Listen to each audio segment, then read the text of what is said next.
ప్రధానమంత్రి నరేంద్ర మోడీ శుక్రవారం అనగా మే 2న ఆంధ్రప్రదేశ్ పర్యటనకు రానున్న సంగతి తెలిసిందే. ఈ పర్యటన సందర్భంగా ఏపీ రాజధాని అమరావతి పనుల పునఃప్రారంభం కార్యక్రమంలో ప్రధాని మోడీ పాల్గొననున్నారు. రాజధాని నిర్మాణ పనుల పునఃప్రారంభంతో పాటు పలు ప్రాజెక్టులకు ప్రధాని మోడీ శంకుస్థాపన చేయనున్నారు.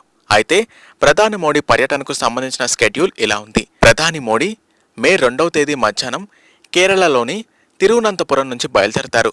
మధ్యాహ్నం 2:50 విజయవాడ విమానాశ్రయం చేరుకుంటారు.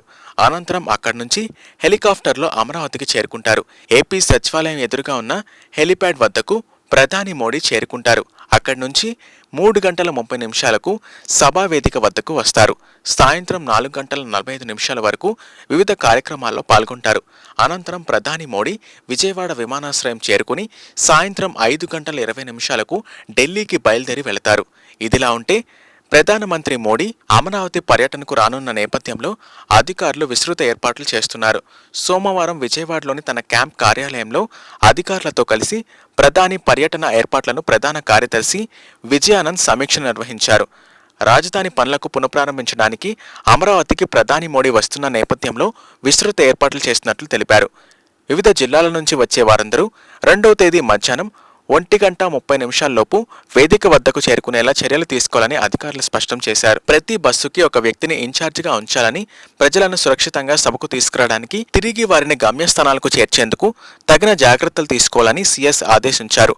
వేసవి దృష్ట్యా సమావేశానికి వచ్చే వారందరికీ తగినంత ఆహారం, తాగునీటి సౌకర్యాలు అందుబాటులో ఉంచాలని కూడా ఆదేశించారు. బస్సులు బయలుదేరే సమయంలో ఆహారం, తాగునీరు అందించాలని సంబంధిత జిల్లా కలెక్టర్ పర్యవేక్షణలో మార్గ మధ్యలో ఎంపిక చేసిన ప్రదేశాల్లో భోజనం అందించాలని సీఎస్ విజయానంద్ స్పష్టం చేశారు. సమావేశ వేదిక ప్రాంగణంలో వివిధ పార్కింగ్ స్థలాల్లో గుంటూరు జిల్లా కలెక్టర్ విందు ఏర్పాటు చేస్తారని ఆయన స్పష్టం చేశారు. ప్రధానమంత్రి సమావేశానికి వివిధ జిల్లాల నుండి ప్రజలు వస్తున్నందున జాతీయ రహదారులు, ఇతర ప్రధాన రహదారులపై పెద్ద సంఖ్యలో బస్సులు, ఇతర వాహనాలు ప్రయాణిస్తాయని, ఎక్కడా ట్రాఫిక్ జామ్ జరగకుండా ముందస్తుగా తగిన ప్రణాళికలు రూపొందించాలని అదనపు డీజీపీ, లా అండ్ ఆర్డర్, కలెక్టర్లు, ఎస్పీలను ఆదేశించారు.